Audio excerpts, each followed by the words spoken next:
நாங்கள் உமக்கு நன்றி செலுத்துகிறோம் தகப்பனே. இந்த நாளை நீர் எங்களுக்கு கிருபையாய் கொடுத்ததற்காய் நன்றி அப்பா. இந்த நாளிலே ஆண்டவரே, இந்த சமூகத்திலே நாங்கள் கேட்க போகிற வார்த்தைகள் ஆண்டவரே, இது மாம்ச பலத்திலே வெளிப்படக்கூடியதாய் அல்ல, கர்த்தருடைய ஆவியானவருடைய இந்த நிறைவிலே தேவன் தாமே வார்த்தைகளை வெளிப்படுத்துகிறார். எங்கள் மீட்பரும் எங்கள் இரட்சகருமாய் இருக்கிற இயேசு கிறிஸ்து நாமத்திலே ஜெபிக்கிறோம் எங்கள் ஜீவனுள்ள நல்ல பிதாவே, ஆமென். இந்த வேளையிலும் கூட நாம் கர்த்தருடைய வார்த்தையை தியானிக்கலாம். நாம் எடுத்து வாசிப்போம். அப்போஸ்தலர் 28ஆம் அதிகாரம் 1ஆம் வசனத்திலிருந்து.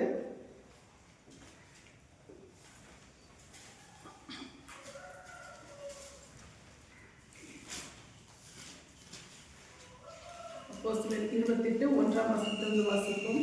நாங்கள் தப்பி கரை சேர்ந்த பின்பு அந்த தீவின் பெயர் மெலித்தா என்று அறிந்தோம். அல்லேலூயா. ஃபர்ஸ்ட் நாம் இந்த வசனத்தை வாசிக்கும் பொழுது, நாங்கள் தப்பி கரை சேர்ந்த பின்பு அந்த தீவின் பேர் மெலித்தா என்று அறிந்தோம். என்ன நடந்தது என்று சொல்லி நாம் பார்க்கும் பொழுது, பவுலை இங்க வந்து கொண்டு போகிறார்கள். பவுலை வந்து அவரை கைது செய்து ஒரு இடத்துல வந்து அவரை வைக்கும்படியாய் கொண்டு விசாரணைக்கு அவரை கொண்டு போகிறார்கள். இந்த இடத்துல எதுக்காகன்னு பார்த்தீங்கன்னா, கர்த்தருடைய நாமத்தின் அந்த காரியம், கர்த்தர் இயேசு கிறிஸ்து நாமத்தை வெளிப்படுத்த நிமித்தமா இந்த சூழ்நிலையிலே பவுலோடு கூட அநேக கைதிகளும் கொண்டு போகப்படுகிறார்கள். அதாவது கப்பல்ல 276 பேர் இருக்கிறார்கள். இந்த சூழ்நிலையிலே அவருடைய கப்பல் கடந்து போகும் பொழுது அந்த கப்பல் அந்த புயல் காற்றினாலே சேதப்படுகிறது. யூரோக்ளிதோன் என்ற ஒரு புயல் இல்லையா? நம்ம ரீசெண்டா ஒரு புயலை பார்த்த பேர் என்ன? இப்போ ஒரு புயல் வந்துச்சு இல்லையா? இலங்கையில ஒரு போட்டுச்சு, நானே மறந்துட்டேன் இப்போ பேர். அந்த புயல் வந்து அவ்வளோ ஒரு பயங்கரமான உயிர் சேதத்தையும் பொருள் சேதத்தையும் ஏற்படுத்துச்சு. அந்த மாதிரி அந்த காலகட்டத்தில் புயலுக்கு ஒரு பேர் வச்சுட்டா இருக்காங்க. அப்போ இங்கேயோ ஒரு புயல் வந்துச்சு. இந்த புயல்ல அந்த கப்பல் பயங்கரமாய் சேதப்பட்டது, அலசடிப்பட்டது. ஒவ்வொருத்தரும் ஒவ்வொரு சூழ்நிலை கடந்து போகும் பொழுது ஆண்டவர் இதை குறித்து கூட ஒரு செய்தி நான் உங்களுக்கு எடுத்திருக்கிறேன். ஆண்டவர் அந்த கப்பலோட துண்டை பிடிச்சுக்கிட்டு அவங்களை கரை சேரும்படியாக கர்த்தர் கிருபை செய்தார். அல்லேலூயா. தப்பி கரை சேர்க்கிறார்கள். ஆமென். நம்முடைய வாழ்க்கையின் அந்த பிரயாணத்திலும் நாம் சந்திக்கிற அலசடிகள், புயல் காற்றுகள், போராட்டங்கள் எல்லாம் இருந்தாலும் கர்த்தர் நம்மை தப்பி பிழைக்கிறதற்கான ஒரு ஒரு துண்டை நமக்கு வச்சிருக்கிறார். அல்லேலூயா. ஒரு வழியை நமக்கு வச்சிருக்கிறார். ஆமென். எப்படி ஆகிலும் கரை சேர்வோம். பவுல் அதான் சொல்ற, எப்படி ஆகிலும் கரை சேர்வோம், என்னோடு கூட இருக்கிற தேவன் எனக்கு வாக்கு பண்ணி இருக்கிறார். அல்லேலூயா. நீங்க கண்டிப்பா கரை சேர்வீங்க. கர்த்தர் எனக்கு வாக்கு பண்ணியிருக்காரு, அதனால கண்டிப்பா கரை சேர்வோம். அல்லேலூயா. நம்முடைய வாழ்க்கையில எந்த சூழ்நிலைகள் வந்தாலும் கர்த்தர் நம்மை நிச்சயமாய் தப்பி கரை சேர வைப்பார். அல்லேலூயா. தப்பிக்கிறதுக்கு ஒரு ஒரு கப்பல் துண்டாவது கிடைக்கும். ஆமென். நம்முடைய வாழ்க்கையில கர்த்தர் ஒரு நாள் நம்மை நடுக்கடலிலே தத்தளிக்க விட மாட்டார். கரை சேர கர்த்தர் வழி செய்வார். அல்லேலூயா. ஒரு சின்ன வழியாவது நம்ம என்ன பண்ணோம், நம்மை கரை சேர வைக்கும். அல்லேலூயா. நம்ம எதிர்பார்க்காத ஒரு வழியில கர்த்தர் நம்மை கரை சேர வைப்பார். அப்படியாய் இவர்கள் தப்பி கரை சேருகிறார்கள். இந்த தப்பி கரை சேர்ந்த பின்பு அங்கே அவர்கள் ஒரு தீவிலே அவர்கள் கரை ஒதுங்குகிறார்கள். ஒரு தீவில் என்ன பண்ண பார்க்கும்போது அவங்களுக்கு ஒரு தீவு தென்படுது. ஏதோ ஒரு இடம், என்னது, ஒரு கரை, அவங்களுக்கு ஒதுங்குறதுக்கு ஒரு கரை.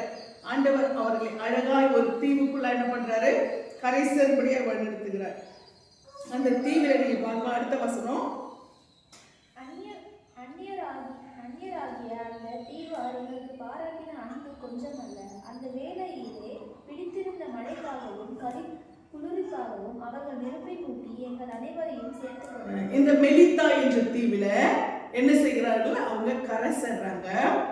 தப்பிச்சு உயிர் போனா போதும் சொல்லி கரை சேர்ந்த இடத்துல ஆண்டவர் எப்படிப்பட்ட அனுகூலத்தை வச்சிருக்கிறாரு, அவர்களுக்கு அன்பு பாராட்டுகிற ஒரு கூட்டத்தை ஆண்டவர் வைத்திருக்கிறார். ஹல்லேலூயா. அங்கே அந்த கூட்டத்தார், அந்த தீவார் எங்களுக்கு பாராட்டின அன்பு கொஞ்சம் அல்ல. ஹல்லேலூயா. யாரும் தெரியாது, எவங்கன்னு தெரியாது, என்னன்னு தெரியாது, எந்த ஊர் தெரியாது, எந்த பேரும் தெரியாது. பவுலை குறிச்சு தெரியாது, பவுல் கூட இருந்தவங்களை குறிச்சு தெரியாது. ஆனால் அவங்க என்ன செய்யறாங்க, தங்களுடைய அன்பை அவர்கள் என்ன செய்கிறார்களா, வெளிப்படுத்துகிறார்கள். அப்ப இங்கே பார்க்கும் பொழுது கர்த்தர் நம்மை வழி நடத்துகிறார் என்று சொன்னால் சில வேளைகளை இப்ப இவங்க வந்து என்ன பண்ணாங்கன்னா, இந்த கப்பல்ல இருந்த போது இவங்களுக்கு என்ன ஆச்சுன்னு சொன்னா நிறைய பொருள் சேதமாகி விட்டது. எல்லாமே கப்பல் டேமேஜ்னா என்ன ஆகும், துண்டு துண்டா போச்சு கப்பல். அப்ப என்ன ஆகும், அவங்களுக்கு பொருள் சேதம் என்ன ஆயிடுச்சு, பயங்கரம். ஒண்ணுமே இல்லை, சாப்பிட எல்லாருமே அந்த கப்பல் வெயிட் தாங்க முடியாதுன்னு சொல்லி என்ன பண்றாங்க, அவங்க என்ன பண்றாங்க, பொருட்கள் எல்லாம் கப்பல்ல இருந்து என்ன பண்றாங்க, அவங்க தூக்கி போட்டுறாங்க, எல்லாத்தையும் வெளியே தூக்கி போட்டுறாங்க. அப்ப அந்த கப்பல்ல என்ன இருக்கு, நிறைய டேமேஜ் ஆகி போன நிலைமையில அப்போ ஒண்ணுமே இல்லை, அவங்களுக்கு உண்கிறதற்கு அவங்களுக்கு அத்தியாவசியத்துக்கு எதுவுமே அந்த கப்பல்ல இல்லை. அப்ப இந்த சூழ்நிலையிலே அவங்க ஒன்றுமே இல்லாம தான் எங்க போறாங்க, அந்த மெலித்தா தீவுக்குள்ளே கரை ஒதுங்குகிறாங்க. ஒன்றுமில்லாத ஒரு நிர்கதியான நிலைமை. ஆனாலும் ஆண்டவர் என்ன பண்றாரு, அவர்களுடைய அந்த காரியங்களை கர்த்தர் என்ன பண்றாங்க, சந்திக்கிறார். அங்கே அந்த மெலித்தா தீவாரை கர்த்தர் என்ன பண்ணிருக்கிறார், அங்க ஆயத்தப்படுத்தி வைத்திருக்கிறார். ஆமென், ஹல்லேலூயா. கர்த்தர் நம்மோடு கூட இருந்தாரானால் எந்த சூழ்நிலையிலும் நம்மை நடத்த அவர் வல்லவராய் இருக்கிறார். ஆமென். நமக்கு ஒருவேளை திராணிக்கு இந்த சூழ்நிலையை நான் எப்படி தப்ப போறேன், இந்த சூழ்நிலையிலிருந்து நான் எப்படி மீள போறேன்ற ஒரு நிலைமை கூட நமக்கு வரலாம். ஆனால் கர்த்தர் நமக்கு துணை நின்று நம்முடைய திராணிக்கு மேலாக அவர் சோதிக்கிற தேவன் அல்ல, தாங்குகிறதற்கும் பலன் கொடுப்பார், தப்பிக்கிறதற்கும் வழி செய்வார். ஹல்லேலூயா. நமக்கு தாங்குகிற பலனையும் தப்புவிக்கிற வழியையும் உண்டு பண்ணி ஆண்டவர் தானிக்கு மேலாக நம்மை சோதிக்காதபடி நம்மை கரை சேர பண்ணுகிற தேவன். ஹல்லேலூயா. அப்படித்தான் இவங்க கரை சேர்ந்த பின்பு ஆண்டவர் அவங்களுக்கு அந்த தீவை ஆயத்தப்படுத்தி வைத்திருந்தார். யாருன்னு தெரியாது. பொதுவா புதுசா ஒரு கூட்டம் போகுது அப்படின்னு சொன்னா அவங்களுக்கு ஒரு பயம் இருக்கல, இவங்க எந்த ஊர்ல இருந்து வந்திருக்காங்களோ, எப்படிப்பட்டவங்களோ, ஒருவேளை நம்முடைய தீவை உளவு பார்த்துட்டு அங்கிருந்து எல்லாத்தையும் கொள்ளையடிச்சுட்டு வந்திருக்காங்களோ யோசிக்கணும்ல. ஆனால் கர்த்தர் என்ன செய்கிறார் தெரியுமா, அறியாத ஜனங்களிடத்திலே தயவை உண்டு பண்ணுகிறார். ஹல்லேலூயா. நம்முடைய வாழ்க்கையில கர்த்தர் நாம் அறியாதவர்களை நமக்காக ஆண்டவர் தயவு பாராட்டும்படியாய் அவர் கொடுப்பார். ஹல்லேலூயா. நாம் அறியாதவர்களை கர்த்தர் நமக்கு நிச்சயமா ஆயத்தப்படுத்துவார். ஆமென். இந்த வேளையிலும் கூட நாம் அப்படிப்பட்ட ஒரு கிருபையை நாம் பெற்றுக்கொள்ளும்படியாக கர்த்தர் நம்மோடு கூட இருந்து நம்மை நடத்துகிறவராக இருக்கிறார். நீங்க பாத்தீங்கன்னா நிறைய சூழ்நிலை இப்ப பாத்தீங்கன்னா பவுல் இருந்த இடத்துல பவுலை யூதர்கள் என்ன செஞ்சாங்க, பவுலை அவரை குற்றப்படுத்தி இயேசு கிறிஸ்து பிரசங்கிக்கிறது மூலமாய் அவரை குற்றப்படுத்தி அவர் என்ன பண்றாங்க, அவரை எத்தனையோ தடவை அவர் வந்து மரணத்துக்கு அவரிடத்துல தப்புவிக்கப்படுகிறார். அப்படிப்பட்ட சூழ்நிலை கடந்து வந்த பவுல், ஹல்லேலூயா, சொந்த ஜனங்களால் இப்படிப்பட்ட உபத்திரவங்களை சந்தித்த பவுல் அந்நிய ஜனங்களாலே ஆதரிக்கப்படுகிறார். ஹல்லேலூயா. ஆண்டவர் நமக்கென்று ஒரு கூட்டத்தை வச்சிருக்கிறார். ஹல்லேலூயா. நமக்கென்று ஒரு புது கூட்டம் இருக்கு. ஆமென், ஆமென். நம்மை அறிந்தவர்கள் நம்மை தள்ளலாம், நம்மை புறக்கணிக்கலாம், நம்மை உதாசீனப்படுத்தலாம். ஆனால் நாம் அறியாத ஜனங்கள் நமக்காக இருக்கிறார்கள். ஹல்லேலூயா. நாம் இதுவரைக்கும் ஆண்டவரை பார்க்கும்போது, ஆண்டவரை கேட்கும்போது நான் தான் சொல்லுவேன், ஆண்டவரே யார் இருக்காங்க, எப்படி இருப்பாங்க, எந்த ஆத்மாக்கள் இருக்காங்க எனக்கு தெரியாது, ஆனா உங்க கையில நாங்க ஒப்பு கொடுத்துட்டோம். அப்ப ஆண்டவர் இந்த வேலை நமக்கு தெளிவாய் பேசுகிறது. நாம் அறியாத ஒரு கூட்டத்தை நமக்காக வைத்திருக்கிறார். ஹல்லேலூயா. நாம் அறியாத ஜனங்களை நமக்காக வைத்திருக்கிறார். ஹல்லேலூயா. ஆண்டவருடைய வசனம் சொல்லி நீ அறியாத ஜனங்களுடைய சேவிப்பார்னு சொல்லி, அதே போல ஆண்டவர் நமக்காக ஒரு கூட்டத்தை கர்த்தர் என்ன பண்றாரு, நிச்சயமாய் வைத்திருக்கிறார். ஹல்லேலூயா. இங்க பாத்தீங்கன்னா இவ்வளவு உபத்திரவம், போராட்டம், எப்ப உயிர் பழைச்சா போதும்னு சொல்லி அவங்க என்ன பண்றாங்க, ஏதோ ஒரு கரை நமக்கு கிடைச்சிருச்சு, உயிரை காப்பாத்திக்கிறதுக்கு நமக்கு ஒரு கரை கிடைச்சிருச்சு அப்படின்னு சொல்லி நினைச்சா அங்கே அவங்களுக்கு ஏராளமான அன்பு. ஹல்லேலூயா. அவ்வளவு அன்பு பாராட்டுகிற கூட்டத்தை கர்த்தர் என்ன பண்றாரு, அங்கே அவர்களுக்காய் வைத்திருந்தார். ஹல்லேலூயா. அதுவும் யார், அவங்க அந்நியர். ஆமென். அறியாதவர்கள். ஹல்லேலூயா. நமக்கு அறிந்தவர்கள் நம்மை குறித்து எவ்வளவோ பேசலாம், எவ்வளவோ என்ன பண்ணலாம், நம்மை குறித்து அவதூறு பேசலாம், நம்மை குறித்து எவ்வளவோ வேதனையான வார்த்தைகளை பேசலாம். ஆனால் கர்த்தர் அந்நியர்களை நமக்காக என்ன செய்கிறாரா, அவர் வைத்திருக்கிறார். ஹல்லேலூயா. இங்கே பார்க்கும் பொழுது அந்நியராகிய அந்த தீவார் எங்களுக்கு பாராட்டின அன்பு கொஞ்சமல்ல, அந்த வேளையிலே பிடித்திருந்த மழைக்காகவும் குளிருக்காகவும் அவர்கள் நெருப்பை மூட்டி எங்கள் அனைவரையும் என சேர்த்து கொண்டார்கள். ஹல்லேலூயா. எங்கள் அனைவரையும் அவர்கள் சேர்த்து கொண்டார்கள் என்று சொல்லி இங்கே கர்த்தருடைய வார்த்தை சொல்லுகிறது. ஆமென். உதவியற்ற நிலைமையில, ஒத்தாசை இல்லாத சூழ்நிலையில கர்த்தர் நமக்காக வழிகளை திறக்க அவர் வல்லவராய் இருக்கிறார். ஹல்லேலூயா. எந்த நிலைமையில் நம்ம நடத்துவார். ஆமென். இந்த தேவன் என்றென்றைக்கும் உள்ள சதா காலங்களிலும் நம்முடைய தேவன் மரண பரியந்தம் நம்மை நடத்துவார். ஹல்லேலூயா. நம்ம கைவிடவே மாட்டார், நம்ம கைவிடவே மாட்டார். ஹல்லேலூயா. ஒரு நொடி கூட நம்மை கைவிடாத தேவன் அவர். ஹல்லேலூயா. நம்மை ஒரு நொடி கூட நம்மை விட்டு விலகாத தேவன் அவர். ஆமென். அவர் இல்லாம நம்மளால வாழ முடியாது, நாம இல்லாம அவர் இருக்கவும் மாட்டார். ஹல்லேலூயா. ஆண்டவர் நிச்சயமாய் நம்மை ஒவ்வொரு நாளும் அவர் கரம் பிடித்து அவர் நடத்துகிறவராக இருக்கிறார். அவருடைய கிருபையை விளங்க பண்ணி கொண்டிருக்கிறார். அவருடைய அன்பை ருசிக்க ருசிக்க ருசிக்க நிச்சயமாய் நம்முடைய உள்ளம் அப்படியே உடைகிற மாதிரி உடையும், நம்முடைய உள்ளம் உடையும். ஹல்லேலூயா. கர்த்தர் அப்படிப்பட்ட அவருடைய அன்பை ருசிக்கும்படியான வாழ்க்கையை கர்த்தர் ஒவ்வொரு நாளும் அவருடைய அன்பை அனுபவிக்கிற ஒரு வாழ்க்கையை நமக்கு கொடுத்து நடத்துவாராக. இங்க பார்க்கும்பொழுது அப்படிப்பட்ட ஒரு நெருக்கடியான சூழ்நிலையிலே கர்த்தர் அவர்களை நேர்த்தியாய் நடத்தி அந்த இடத்துல அவர்களுக்கு ஒரு தயவு கிடைக்கும்படியாய் கர்த்தர் கிருபை செய்கிறார். அதுக்கு பிறகு 3ஆம் வசனம் வாசிமா. பவுல் சில விறகுகளை வாரி அந்த நெருப்பின் மேல் போடுகையில் ஒரு விரியன் பாம்பு அனதுரைந்து புறப்பட்டு அவனுடைய கையை கவிக்கொண்டது. ஆமென். இங்கே பவுல் என்ன செய்கிறார்? இந்த இடத்துல நீங்க பாத்தீங்கன்னா இந்த 2ஆம் வசனத்துல அந்நியர், ஹல்லேலூயா, அந்நியர் என்று சொல்லும்போது அவங்க யாரு?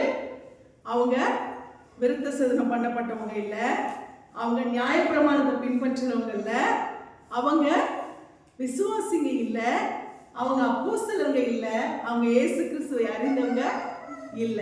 ஆனால் பொதுவான ஒரு லாங்குவேஜ் இருக்கு. என்னது? எல்லாருக்கும் பொதுவான ஒரு லாங்குவேஜ் என்னது? அன்பு. ஹல்லேலூயா. அந்த அன்பு என்ற ஒரு காரியம், அன்பு என்பதை அதை யாரிடத்துல வெளிப்படுத்தினாலும் அது என்ன பண்ண நமக்கு ரிஃப்ளெக்ட் ஆகுது இல்லையா? அப்ப அந்த அன்பு இது இதுக்கு நியாயப்பிரமாணம், விருத்த சேதனம் இல்ல, இதுக்கு ரட்சிப்பு என்பது ஆண்டவர் இயேசு கிறிஸ்து நமக்கு அந்த ரட்சிப்பு என்பது என்ன பண்ணியிருக்கிறாரு? அந்த அன்பின் அடையாளம் தான் நமக்கு ஆண்டவர் என்ன செய்திருக்கிறார்? அந்த ரட்சிப்பை அவர் கொடுத்திருக்கிறார் இல்லையா? ஆனா இங்கே பார்க்கும் பொழுது இவங்க அந்த நியாயப்பிரமாணமும் விருத்த சேதனமும் இல்லாதவர்கள், ஆனால் இவர்களுக்குள்ளே இருந்தது என்னது? ஒரு அன்பு.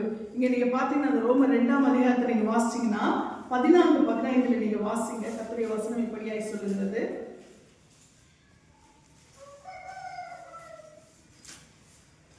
மேலும் எவர்கள் தேவனுடைய ஆவியினாலே நடத்தப்படுகிறார்களோ அவர்கள் தேவனுடைய புத்திரராய் இருக்கிறார்கள். அந்தபடி திரும்பவும் பயப்படுவதற்கு நீங்கள் அடிமைத்தனத்தின் ஆவியை பெறாமல் அப்பா பிதாவை. ரோமர் 2:14-15. அன்றியும் பிரமாணமில்லாத புறஜாதிகள் சுபாவமாய் நியாய பிரமாணத்தின்படி செய்கிற போது நியாய பிரமாணம் இல்லாத அவர்கள் தங்களுக்கு தாங்களே நியாய பிரமாணமாய் இருக்கிறார்கள். அவர்களுடைய மனசாட்சியும் கூட சாட்சி இருக்கிறதினாலும் குற்றம் உண்டு குற்றம் இல்லை என்று அவர்களுடைய சிந்தனைகள் ஒன்றையொன்று தீர்க்கிறதினாலும் நியாய பிரமாணத்திற்கேற்ற கிரியை தங்கள் இருதயங்களில் எழுதியிருக்கிறது என்று காண்பிக்கிறார்கள். இங்க நாம் பார்க்கும்போது இந்த மெலித்தா தீவார் யாரு? அவங்க அந்நியர் என்று சொல்லப்பட்டிருக்கிறது. அவங்க புறஜாதிகள், ஆண்டவரை அறியாதவர்கள். இங்க வசனம் என்ன சொல்லுதுன்னு பாத்தீங்கன்னா, அன்றியும் நியாய பிரமாணம் இல்லாத புறஜாதிகள் சுபாவமாய் நியாய பிரமாணத்தின்படி செய்கிற போது. நியாய பிரமாணம் என்ன சொல்லுது? நியாய பிரமாணம் என்ன சொல்லுது? முதல் வார்த்தை என்னதான்? முதல் கட்டளை என்னதான்? தேவனாகிய கர்த்தரிடத்தில் முழு இதயத்தோடும் முழு ஆத்மாவோடும் முழு பலத்தோடும் முழு சிந்தையோடும் அன்பு கூறுவாயாக. உன்னிடத்திலே அன்பு கூறுகிறது போல பிறனிடத்திலும் அன்பு கூறுவாயாக. இந்த 2 தான் பிரதானம் இல்லையா? இந்த பிரதானம் தான் நியாயப்பிரமாணம் சொல்லுகிறது. ஆனால் நீங்க வசனம் என்ன சொல்லுதுன்னு சொன்னா, அவர்கள் நியாயப்பிரமாணம் இல்லாத புறஜாதிகள். அல்லேலூயா. யாரு? இப்போ இவங்களை உபசரிச்ச மெலித்தா தீவார் யாரு? நியாயப்பிரமாணத்தை அறியாதவர்கள். அல்லேலூயா. நியாயப்பிரமாணம் இல்லாத புறஜாதிகள், ஆனா சுபாவத்திலே அல்லேலூயா அவருடைய செயல்களில் எப்படி இருக்காங்க? நியாய பிரமாணத்தின் படி செய்கிறவளா இருக்கிறாங்க. நியாய பிரமாணத்தின் படி எப்படி செய்யறாங்கன்னு சொன்னா, அவங்க அந்நியராகி இவர்களை என்ன செய்கிறார்கள்? உபசரிக்கிறார். அவள் காட்டின அன்பு கொஞ்சமல்ல அப்படின்னு சொன்னா என்னது? அவங்க சுபாவத்தின் படியாய் எப்படியா இருக்காங்க? இந்த நியாய பிரமாணத்துக்குள்ள இருக்கிறதை பின்பற்றுகிறார். ஆனால் இன்றைக்கு பார்த்தீங்கன்னா, நீங்க உலகத்திலே அந்த அதாவது ரட்சிக்கப்படாத புறஜாதிகள் எப்படி இருப்பாங்க தெரியுமா? உங்ககிட்ட அதிகமான அன்பு இருக்கும் இல்லையா? அவங்க நீங்க பார்த்தீங்கன்னா நிறைய நிறைய புறஜாதிகளை பார்த்தீங்கன்னா அவர்கள் அன்பு செலுத்துகிறதுல அவ்வளவா இருப்பாங்க. ஆனா இன்னைக்கு பார்த்தீங்கன்னா ரட்சிக்கப்பட்டு ஆவிக்குரிய சபைக்கு போவாங்க, நல்லா சத்தியத்தை அறிஞ்சிருப்பாங்க, விழுந்து விழுந்து எல்லாமே பண்ணுவாங்க. ஆனா என்ன இருக்காது? அன்பு இருக்காது. அந்த சுபாவத்துல என்ன இருக்காது? அன்பு இருக்காது. அப்ப ஆண்டவர் சொல்றாரு, நியாய பிரமாணத்தை பின்பற்றாத புறஜாதிகள் எப்படி இருக்காங்க?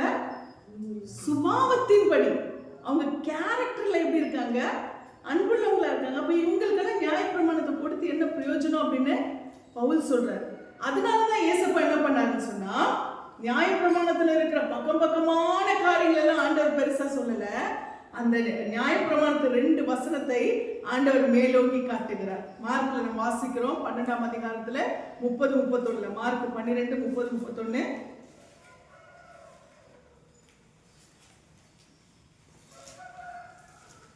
மார்க் 12:30-31. உன் தேவனாகிய கர்த்தரிடத்தில் உன் முழு இருதயத்தோடும் உன் முழு ஆத்மாவோடும் உன் முழு மனதோடும் உன் முழு பலத்தோடும் அன்பு கூர்வாயாக என்பதே பிரதான கற்பனை. இதற்கு ஒப்பாயிருக்கிற 2ஆம் கற்பனை என்னவென்றால், உன்னிடத்தில் நீ அன்பு கூறுவது போல பிறரிடத்திலும் அன்பு கூர்வாயாக என்பதே. இவைகளிலும் பெரிய கற்பனை வேறொன்றும் இல்லை. ஆமென். ஹல்லேலூயா. இந்த 2ல என்ன பண்ணிடுச்சு? மொத்த நியாய பிரமாணமும் அடங்கி விட்டது. இது 2 யார் செய்யறது? அந்நியராகிய புறஜாதியாராகிய இந்த மெலித்தாத்தீவர் செய்யறாங்க. அப்ப அவங்க என்னது? நியாய பிரமாணத்தை படிக்கல, ஆனா சுபாவத்தின்படி யாரா இருக்காங்க? அந்த நியாய பிரமாணத்தை பின்பற்றுவதா இருக்காங்க. அதனால ஆண்டவர் சொல்றாரு, அவங்களுக்கு நியாய பிரமாணம் கொடுக்கப்படல, ஆனா அந்த சுபாவத்துல ஆண்டவர் சொல்லிட்டாரு அந்த வார்த்தைய, இவைகளுக்கு மிஞ்சினது ஒண்ணுமே இல்லைன்றாரு. இவைகள் பெரிய கற்பனை வேற ஒண்ணுமே இல்லை இல்லையா? அப்போ ஏசப்பா நியாய பிரமாணத்துக்கு விரோதியா கிடையாது. நியாய பிரமாணத்தை ஆண்டவர் சொல்ற, நான் நிறைவேற்ற வந்தேன், அதை அழிக்க நான் வரல, நான் அதை என்ன பண்ண? நிறைவேற்ற தான் வந்திருக்கிறேன். அப்போ இங்க நம்ம பார்க்கும் பொழுது ஆண்டவர் நியாய பிரமாணத்தை என்ன பண்றாங்க? நிறைவேற்றுகிற அந்த மொத்த நியாய பிரமாணம் 2த்துல என்ன பண்ணிடுச்சு? அடங்கிடுச்சுன்னு சொல்றாரு. ஹல்லேலூயா. இவைகளிலும் பெரிய கற்பனை வேற எதுவுமே இல்ல. அப்போ முதல்ல ஒரு மனுஷன் என்ன பண்ணணும்? நம்மளை உண்டாக்குன தேவனிடத்துல என்ன பண்ணணும்? நம்மை படைத்தவரிடத்திலே, சிருஷ்டிகரிடத்திலே நாம என்ன பண்ணணுமா? முதல்ல அன்பை வெளிப்படுத்தணும். ஹல்லேலூயா. அந்த அன்பை நம்முடைய சிருஷ்டிகரிடத்திலே, உண்டாக்கினவரிடத்திலே முதலாவது நாம் அந்த அன்பை நம்ம என்ன பண்ணணும்? அவர் நம்ம இடத்துல அவ்வளவு அன்பு வச்சிருக்காரு. அப்ப நாம என்ன பண்ணணும்? அவரிடத்துல இந்த அன்பை கூற வேண்டும். அடுத்து அந்த அன்பு என்ன பண்ணுமா? அவரிடத்துல இருக்கிறதுனால அப்ப அவர் என்ன சொல்றாரோ அதை செய்யறதுக்கு அந்த மனசு வெளிப்படுமா இல்லையா? அப்ப ஒருத்தங்களை நம்ம அதிகமா நேசிக்கிறோம்னு சொன்னால் அவங்க சொல்றது நம்ம என்ன பண்ணுவோம்? கேட்போம் இல்லையா? அவங்களுக்கு பிரியமா நடந்துக்க விரும்புவோமா? விரும்புவோம் இல்லையா?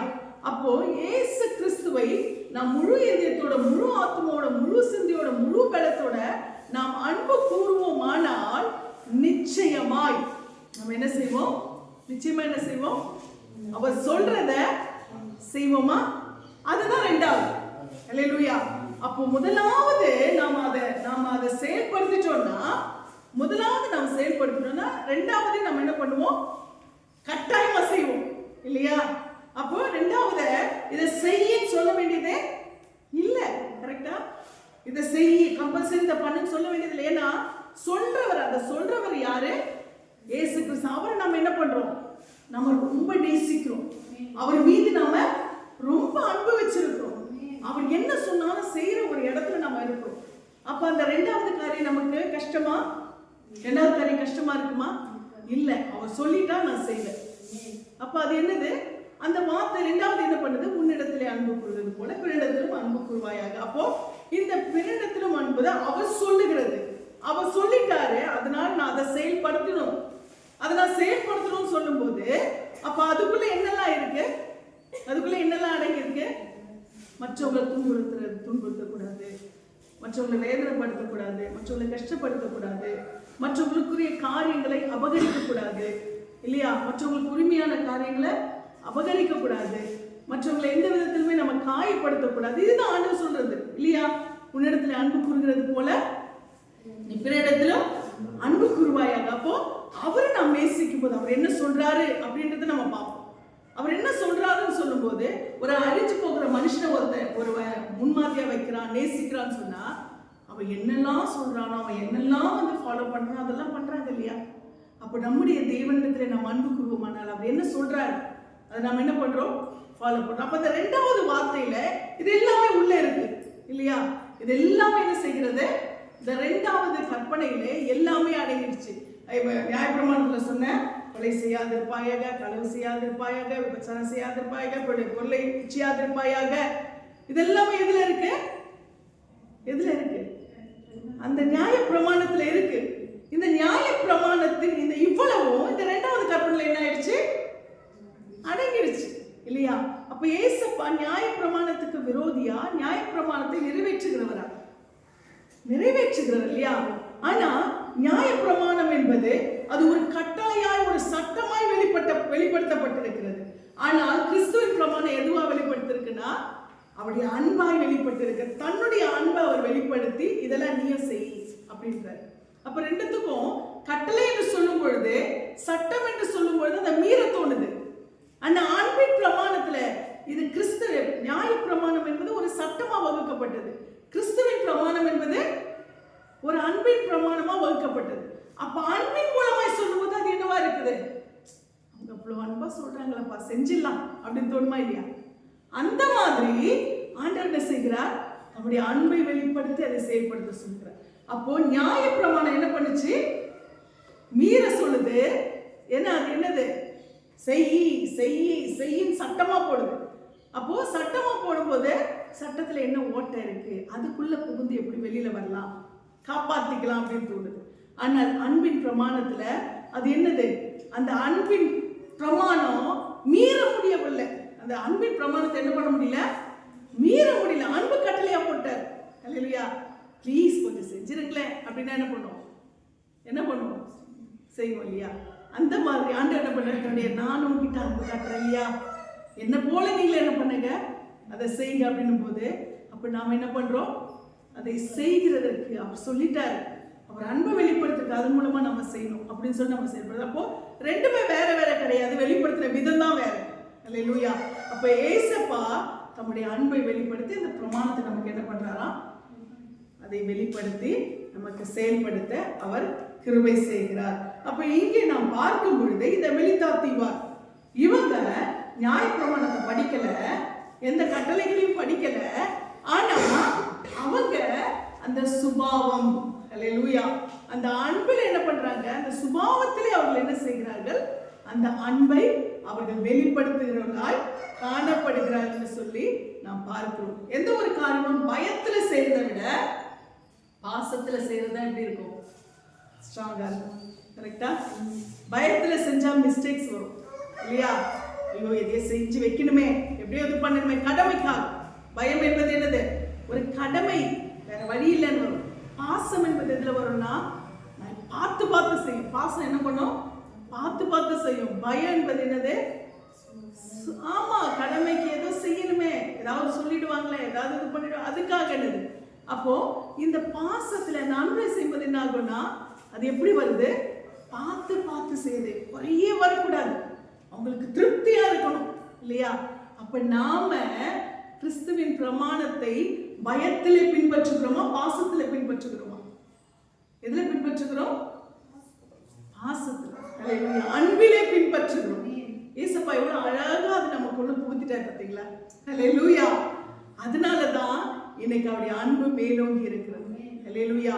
நியாய பிரமாணத்தை விட கிறிஸ்துவின் பிரமாணம் இன்றைக்கு நமக்கு முன்பாக மேலோங்கி இருக்கு. 2மே ஒண்ணுதான், ஆனால் அதை வெளிப்படுத்துகிற விதம் இயேசு கிறிஸ்து மூலமாய் நமக்கு அது வேறா இருக்கிறது. ஹல்லேலூயா. இப்போ உங்களுக்கு நியாயப்பிரமாணம் என்ன, இந்த கிறிஸ்துவின் பிரமாணம் என்ன உங்களுக்கு நல்லாவே தெரிஞ்சிருக்கும். ரெண்டுமே அவசியம்தான். ஆனா அதை எப்படி இயேசு கிறிஸ்து நம்ம மத்தியில கொண்டு வந்தார் என்பதுதான் நமக்கு முக்கியம். இந்த மெலித்தாத்திவார் அந்நியராய் இருந்தால் சுபாவத்தின்படியாய் அந்த அன்பை அவர்கள் வெளிப்படுத்துகிறார். 3ஆம் வசனம் நம்ம வேகமாய் போகலாம். 3வது வசனத்துல நம்ம வாசிக்கும் பொழுது இந்த சம்பவம்லாம் நடக்குது. அன்பு பாராட்டுறாங்க, நல்லா பரஸ்பரமா அன்பு செலுத்துறாங்க, சாப்பிட கொடுக்குறாங்க, குளிர்காயிறாங்க, எல்லாமே முடிஞ்சு நல்லா கம்ஃபர்டபுளா இப்போ இருக்காங்க. இப்போ இந்த குளிர்காயிற நேரத்துல பவுல் என்ன பண்றாரு, அங்க இருக்கிற கொஞ்சம் விறகுகளை என்ன பண்றாரு, எடுத்து போடுறாரு. பவுலும் கொஞ்சம் என்ன பண்றாரு, கூட சேர்ந்து, பவுலுக்கும் நிறைய அன்பு இருக்கு இல்லையா, அவர் என்ன பண்றாரு, அவங்க கூட சேர்ந்து வேலை செய்யறாரு. அப்போ பவுல் சில விறகுகளை வாரி அந்த நெருப்பின் மேல் போடுகையில் ஒரு விரியன் பாம்பு அனலுரைத்து புறப்பட்டு அவருடைய கையை என்ன பண்ணிச்சான், அவனுடைய கையை பிடிச்சுக்கிச்சான். ஹல்லேலூயா. அவளுடைய கையை பிடித்து கொண்டதும் இங்கே இந்த சம்பவம் நடந்துச்சு. என்னது, அன்எக்ஸ்பெக்டடா, திடீர்னு ஒரு எதிர்பாராத ஒரு சம்பவம், யாருமே நினைச்சு பார்க்கல, அப்படிப்பட்ட ஒரு சம்பவம் நடந்துருச்சு. இப்ப அடுத்த வசனம், விஷப்பூச்சி அவன் கையிலே தொங்குகிறதை அந்நியராகிய அந்த தீவார் கண்டபோது, இந்த மனுஷன் கொலைபாதகன், இதற்கு சந்தேகம் இல்லை, இவன் சமுத்திரத்துக்கு தப்பி வந்து பழியானது இவனை பிழைக்க ஒட்டவில்லை என்று தங்களுக்குள்ளே சொல்லிக் கொண்டார்கள். இங்க என்ன சொல்றாங்க, இந்த அன்பு பாராட்டின ஜனங்க இப்ப என்ன ஆச்சுன்னு சொன்னா, இப்ப பவுல் அந்த விறகுகளை எடுத்து போடும்போது என்ன ஆகுது, விறகுக்குள்ள ஒரு விரியன் பாம்பு வந்துச்சு. அந்த விரியன் பாம்பு என்ன ஆயிடுச்சுன்னு சொன்னா, பவுலினுடைய கை என்ன பண்ணுச்சு, அது கவ்விக்கொண்டது.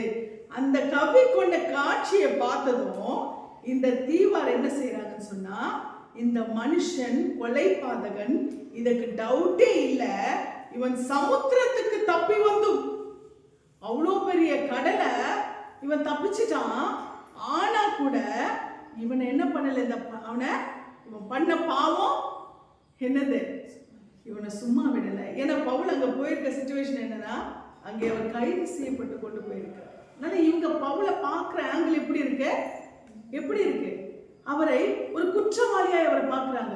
இவன் சமுத்திரத்துக்கு தப்புறான், ஆனா என்ன பண்ணல, இவனை விதி விடலை. பத்தியா, இவன் என்னாச்சு, பாம்பு பிடிச்சிருச்சு, பாம்பு கவ்விடுச்சு அப்படின்னு சொல்லி அந்த அன்பு பாராட்டுகிற ஜனங்களுடைய வாய் இப்போ எப்படி பேசுது, விரோதமாய் பேசுகிறது. ஹல்லேலூயா. மனுஷனுடைய, நம்முடைய வாழ்க்கையில மனுஷனுடைய அன்புக்கு என்ன இருக்கு, ஏற்ற இறக்கம் இருக்கு. ஹல்லேலூயா. அந்த அன்பு எப்பவுமே ஒரே மாதிரியே என்ன பண்ணாது, இருக்காது. ஒரு நேரம் நல்லா இருக்கும், ஒரு நேரம் என்ன ஆகும், அந்த அன்பு மாறி போகும். அவ்வளோ இப்போ கொஞ்ச நேரத்துக்கு முன்னாடி தான் இந்த அதே வசனத்துல, இதே அதிகாரத்துல பார்த்தோம், அவங்க காட்டின அன்பு கொஞ்சம் நஞ்சம் இல்லைன்னு. ஆனா அதே அன்பு இன்னைக்கு என்ன பேசுது, இவன் என்ன பண்ணானோ, எவ்வளோ பெரிய பாவத்தை பட்டு வந்தானோ, இவனை சமுத்திரம் தப்ப விட்டாலும் இவனை என்ன விடல, பாம்பு விடல. ஹல்லேலூயா. ஒரு காலத்துல நம்மள ஆஹா ஒவ்வொன்று பேசின வாய்கள் நம்ம அவதூறாய் பேசும். ஹல்லேலூயா. நம்மிடத்துல நன்மைகளை அனுபவித்தவர்கள் நம்மை தீமையாய் பேசுவார்கள். நம்மிடத்துல எல்லா விதமான ஆசீர்வாதங்களை பெற்றவர்கள் நம்மை தீமையாய் பேசுவார்கள். நம்ம எந்த விதத்தில் நம்ம ஒரு தேவ தூதனை போல பார்த்தவங்க நம்மள என்னது, விசுவாச ஏஜென்ட் மாதிரி பார்ப்பாங்க. ஹல்லேலூயா. ஏன்னா மனிதர்களுடைய அன்பு என்னது, அப்படிப்பட்டதா இருக்கு. ஹல்லேலூயா. அப்ப நம்ம பேசுற வாய், நம்ம எந்த விதத்திலுமே மனிதர்கள் பேசும்போது புகழ்ந்தாலும் சரி இகழ்ந்தாலும் சரி எதுவுமே நமக்கு என்ன இல்லை, நிரந்தரம் இல்லை. ஹல்லேலூயா. தூற்றின வாய் புகழும், புகழ்ந்த வாய் தூற்றும். ஹல்லேலூயா. இதுதான் மனுஷனுடைய அன்பு. இங்க பாத்தீங்கன்னா இவ்வளவு அன்பு பாராட்டின இந்த மெலித்தாத்திவார் என்ன பண்றாங்க, இங்க அவங்க என்ன செய்யறாங்க, இப்ப பவுல என்ன செய்யறாங்க, தூற்றுகிறார்கள். ஹல்லேலூயா. உலகத்தினுடைய அன்பு அது என்னவா இருக்கிறது. அதனால்தான் மனுஷங்க மேன்மை பாராட்டினாலும் நம்ம என்ன பண்ணக்கூடாது, அதை குறித்து சந்தோஷப்படக்கூடாது. நம்மளை தூற்றி பேசினாலும் அதை குறித்து துக்கப்படக்கூடாது. ஏன்னா ரெண்டுமே இல்லை, நிரந்தரம் இல்லை. ஹல்லேலூயா.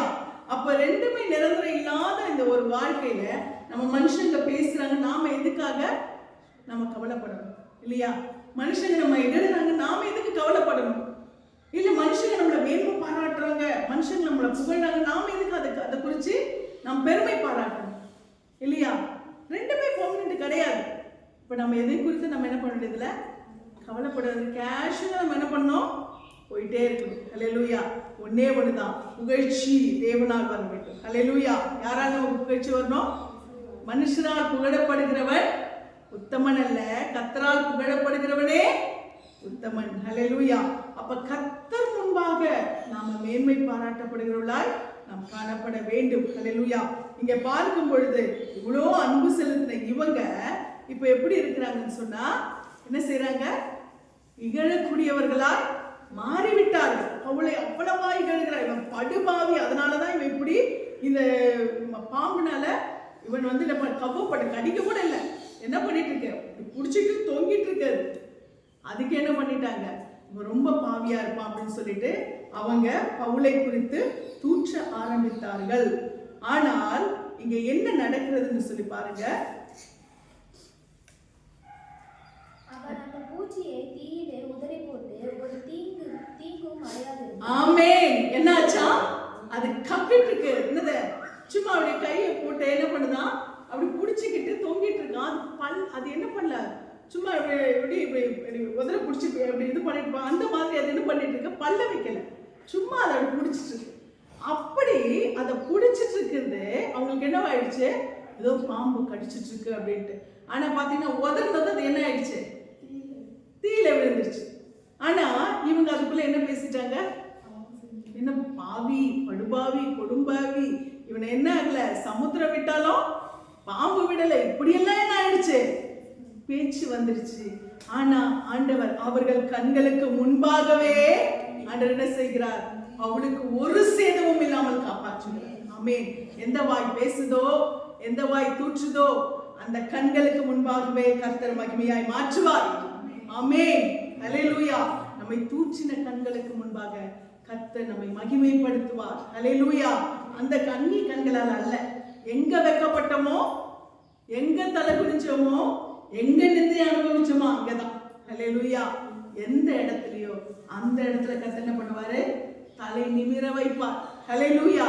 இங்கே பார்க்கும் பொழுது இங்கே பவுல் இந்த பாம்பு கவிட்டு இருக்கிறத பார்க்கும்போது, பவுல பாம்பு கவிட்டு இருக்கிறத பார்க்கும்போது அவ்வளோ பேசின வாய் இங்க நீங்க பாத்தீங்கன்னா இந்த வசனம் பாருங்க, ஆண்டோடைய வசனம் எவ்வளோ எக்ஸாக்டா இருக்கு. அந்த மார்க்ல ஆண்டவர் சொல்றாரு, மார்க் 16:18 பாத்தீங்கன்னா, சீக்கிரமா நீங்க எடுத்தீங்கன்னா வாசிங்க, நம்ம கம்யூனியன் இருக்கு. மார்க் 16:18. சட்டங்களை எடுப்பார்கள், சாவுக்கேதுவான யாதொன்றை குடித்தாலும் அதை சேதப்படுத்தாது. வியாதியஸ்தர் மேல் கைகளை வைப்பார்கள், அப்பொழுது அவர்கள் சுத்தமாவார்கள். ஹல்லேலூயா. ஹல்லேலூயா. நம்ம பார்க்கும்போது ஆண்டவர் ஏசப்பா இருக்கும்போது இந்த வார்த்தையை சொன்னார் இல்லையா, இந்த வார்த்தையின்படியாய் இங்க அழகா நடக்குது பாருங்க. சர்ப்பங்களை எடுப்பார்கள், அது என்ன பண்ணாதான், அவங்கள சேதப்படுத்தாதான். ஹல்லேலூயா.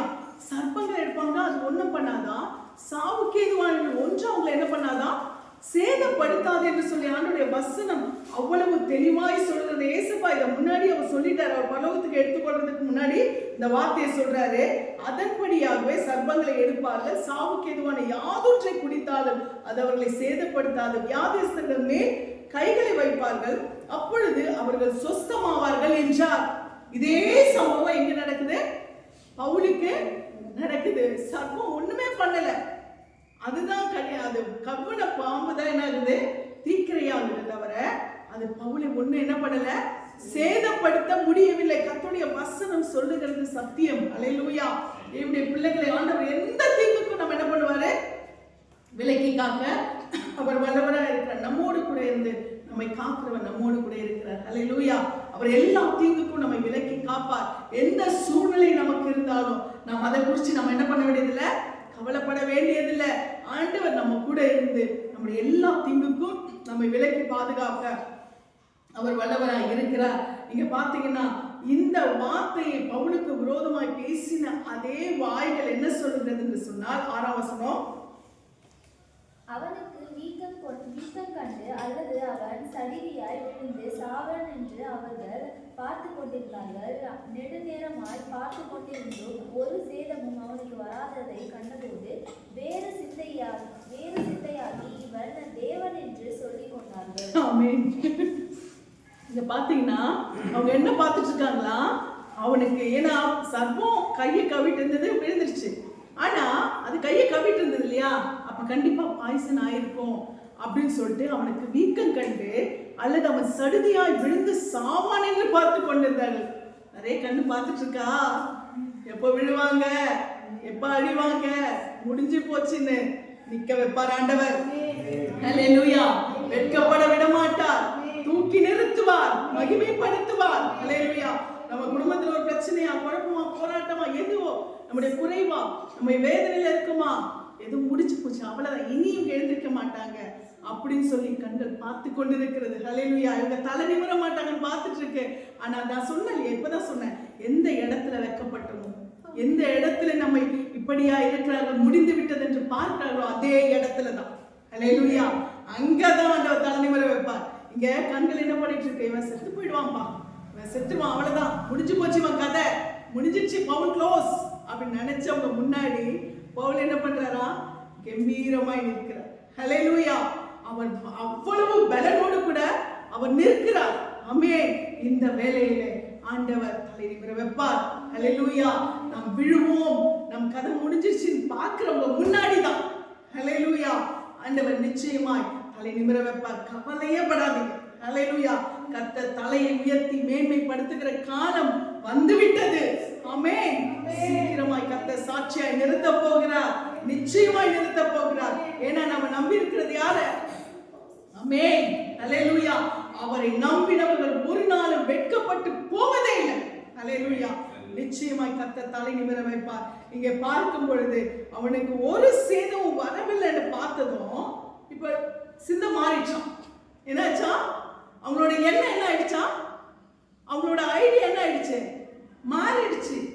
இப்படியெல்லாம் பேசினவா இப்ப என்ன பேசுது, அவ்வளவுதான், முடிஞ்சு போச்சு, இதெல்லாம் இனிமே எங்களுக்கு வேணா துரத்துது, இப்படியெல்லாம் சொல்றவா என்ன பண்ண தெரியுமா, வேறப்பா அவங்க, வேற லெவல் பாவங்க, ஏதோ அவங்க ஆண்டவர் கூட இருக்க, ஆண்டவர் பெரிய காரியங்களை சொல்ல வைப்பார். நம்புறீங்களா, விசுவாசிக்கிறீங்களா? ஆமென் சொல்லுங்க. ஹல்லேலூயா. அதே வாய்கள் சொல்லும். ஹல்லேலூயா. நிச்சயமாய் கர்த்தர்களோடு கூட இருக்கிறார் என்று சொல்லி வாய்கள் அறிக்கையிடும்படியாய் கர்த்தர் நிச்சயமாய் செய்வார். ஹல்லேலூயா. கண்டிப்பா அந்த காரியங்களை கர்த்தர் செய்வார். இப்ப என்ன பண்ணாங்க, சிந்தை மாறிச்சு. எவ்வளவுக்கு எவ்வளவு அவதூறா பேசினாங்களோ அந்த வாயில இப்ப எப்படி பேசுது, வேறு விதமாய் பேசுது. எப்படின்னா இன்னும் கொஞ்சம் எக்ஸ்ட்ராவே பேசு. எப்படின்னு, படுபாவின்னு சொன்ன வாய் இன்னைக்கு என்ன சொல்லுதுன்னா, பவுலை பார்த்து இவன் தேவன் என்று சொல்லுதான். ஒண்ணு போட்டா எங்க போட்டோம், உலகம் எங்க போடும், படுபாதாளத்துல போடும், இல்லைன்னா என்ன பண்ணோம், தூக்கி மேல வச்சிடும். ரெண்டுமே டேஞ்சர் தான் இல்லையா? அப்ப இங்க பார்க்கும் பொழுது என்ன பண்ணாங்க, எங்க போட்டாங்க, நல்லா குழித்தோடி பவுல என்ன பண்ணாங்க, உள்ள போட்டவங்க இப்ப என்ன பண்றாங்க, தூக்கி மேல வச்சுட்டு என்ன சொல்றாங்க, இவன் தேவன்பா, இவன் கடவுள் தான், இவன் கிட்ட என்ன இருக்கு, பெரிய பவர் இருக்கு அப்படின்னு சொல்லி என்ன பண்றாங்க, இப்போ பவுலை குறித்து பெரிய விதமாய் பேசுகிறார். ஹல்லேலூயா. ஆண்டவர் நிச்சயமாய் மனுஷன், அதுதான் நான் சொல்றேன், எந்த வாய் பேசுதோ அந்த வாய் வேற விதமாவும் பேசு. ஹல்லேலூயா. அதனால எந்த சூழ்நிலையிலும் நம்ம மனுஷங்களை குறித்து என்ன பண்ண வேண்டாம், கவலைப்படவே வேண்டாம். நம்ம ஒரே ஒருத்தரை குறித்து தான் கவலைப்படணும். யாரு குறித்து? கர்த்தரை குறித்து. ஹல்லேலூயா. அவர் என்ன சொல்றாரோ அதை நான் என்ன பண்ணணும், அவரை வேதனைப்படுத்தாதபடி நான் அதை செய்து கொண்டிருக்க வேண்டும். அதை நான் ஃபாலோ பண்ணணும். அதுதான் நம்முடைய முக்கியமான ஒரு காரியம். இங்கே வேதத்துல கூட ஒரு சம்பவத்தை பார்த்தீங்கன்னா 1 சாமுவேல் 10:27 வாசிக்க வேண்டாம், நான் சொல்லிடுறேன். இல்ல பாத்தீங்கன்னா சவுலை ராஜாவாக்கும் பொழுது எல்லா வாயும் சொல்லுது. ஏன்னா சவுல் அந்த பென்யமீன் கோத்திரத்துல, பென்யமீனே கடைசி கோத்திரம் தான், அந்த கடைசி கோத்திரத்திலையும் அவங்க அப்பா கடைசி கீஸோட பிள்ளையா இருக்கிற சவுல் கடைசி பிள்ளை. எல்லாத்தையும் பார்த்து எல்லாத்திலையும் கடைநிலையில இருக்க சவுலை பார்த்து, இவனா நமக்கு ராஜா, இவனா நம்ம ஆள்வது, இவனை போய் நம்ம கனப்படுத்தணும் அப்படின்னு சொல்லி பேசின வாய்ங்கன்னா நீங்க பாத்தீங்கன்னா அதே 1 சாமுவேல் 11:15 பாத்தீங்கன்னா எல்லாரும் பவுலை என்ன பண்றாங்களா, கனப்படுத்துறாங்க. ஹல்லேலூயா. என்னது, மனுஷனுடைய புகழ்ச்சியோ இகழ்ச்சியோ அது நிரந்தரம் இல்ல. ஹல்லேலூயா. கண்ணுக்கு முன்னாடி அவதூறு பேசினவங்க கலங்காதீங்க. அதே வாய் நாளைக்கு என்ன பண்ணும், புகழ்ச்சியாய் பேசு. ஹல்லேலூயா. யார் தள்ளுறாங்களோ அவங்க முன்னாடி தான் கர்த்தர் உயர்த்துவார். ஊரையே கூப்பிட்டு உங்களை விடுறாங்களா, கவலைப்படாதீங்க. ஹல்லேலூயா. அவங்க முன்னாடி தான் கர்த்தர் என்ன பண்ணுவார் தெரியுமா? தலை நிமிர வைப்பார், வெட்கப்பட வைப்பார். நம்ம தள்ளுனவங்களை கர்த்தர் வெட்கப்பட வைப்பார். ஹல்லேலூயா. நிச்சயமாய் கர்த்தர் அப்படிப்பட்ட ஒரு மகிமையான காரியத்தை அவர் செய்ய வல்லவராய் இருக்கிறார். இன்றைய நாளிலே கூட நாம் இந்த வசனத்தின்படியாய் நாம் பார்க்கும் பொழுது சங்கீதம் 118:22 நாம் வாசிக்கிறோம். சீக்கிரமாய் வாசிச்சு முடிக்கலாம். 118:22